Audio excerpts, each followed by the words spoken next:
on the 16th fret on the G string.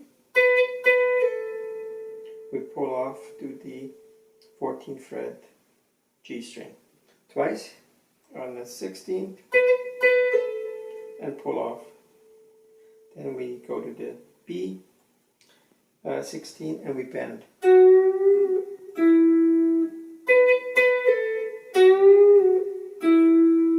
And we hit 14th D.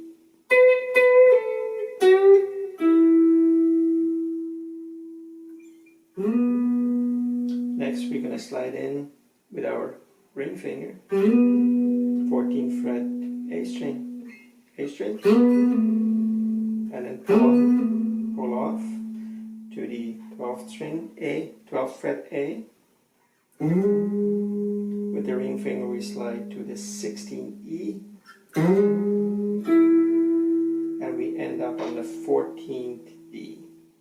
And at that note, actually the rhythm goes back to A, okay, for the next lick. So I'll play this again.